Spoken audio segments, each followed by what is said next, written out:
So originally the plan was to make a video and add to that video as I progressed on this trip to Florida to fix the Grumman G30. Unfortunately, I added my video to my story instead of putting it back into the drafts on my last entry, so we gotta do a part 2. But here I am in Florida, in the land of cars that apparently don't rust. There's things sitting in the parking lot here at IHOP that should have broken half 10 years ago. Street tires. Either way, this is Florida. We've got palm trees, we've got snakes, and we've got bugs. And speaking of bugs, these guys sell lobsters. Say what you will, they have 6 legs and an exoskeleton. That's a bug. But this is the Grumman G30 we're here to fix. It's a 1996 with a 5.7 liter Vortec, or old-timey 350 if you will. This is the owner, Andrew, owner of Time to Dine Streetery right here in Sebring, Florida. Make sure you go follow my TikTok. Yeah, follow his TikTok, not mine. So the first step was to unhook the exhaust so we could see which side was actually dumping the coolant. In this case, it was the driver's side. Then we drained the coolant, removed the belt, and the power steering pump bracket. Peekaboo. Next, I turn the engine to cylinder 1 top dead center so I know where the distributor is when I remove it. That way I can put it right back the way it came out. You gotta pull the distributor to get the intake manifold off from this thing. And I just unbolted the exhaust manifold from the head and flopped it over like that. I didn't need to take it all the way out.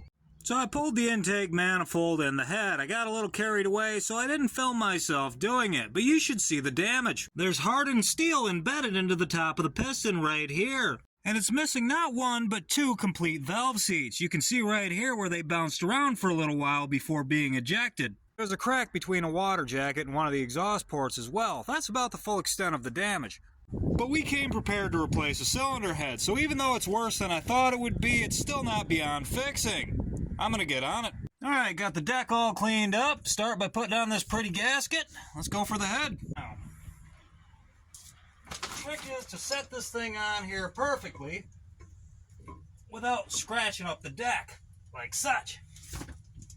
Beautiful. Now you can reseal and reuse your old head bolts because they're not torque to yield. We use new ones because honestly I really didn't know. But I cleaned everything up and put the rocker arms in. Those can't be adjusted unless the valves are shut, so you need to be able to rotate the engine to get them into position. However, I don't want to rotate the engine until I have the distributor in because I took it out a certain way and I want it to go back in exactly that way. So I'm going to put all this back together before I adjust those rocker arms. At this point, I'm a few hours into this job, the bigger part of which is cleaning, and I still do not see $2,000 worth of labor, even though it was worse than I thought. I was originally just going to fly right back after I was done, but I've been made aware of some other problems with another food truck, so I want to look at that. Now, when you put your intake gaskets on, before you put the intake on, there's kind of a heavy bead of RTV that has to go on each end of the valley. Now I'm at the point where I can rotate the engine so I can rough in these rocker arms. The trick is to get the valves shut and then tighten them to where you can just barely wiggle. Once the engine's back together, we'll run it for a little bit, then remove the valve cover and check them a second time. It was dark when I finished this truck, so I didn't have enough light to show myself completing it, but it's done and running good.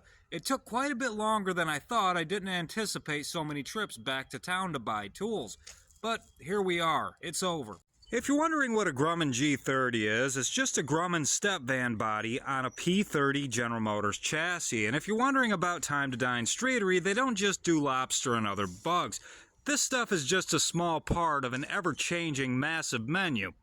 And everything that's been cooked for me is the best I've ever had. While I was down here, I heard some of the worst horror stories about mechanics that I've ever heard in my life. The most insane prices that I've ever seen in my life, and the cost of living in Florida isn't that much higher than it is in Michigan. The mechanics I spoke to almost fit the description of a stereotypical villain from a Disney movie. And if they really know what they're talking about, they're not very good at conveying that to you.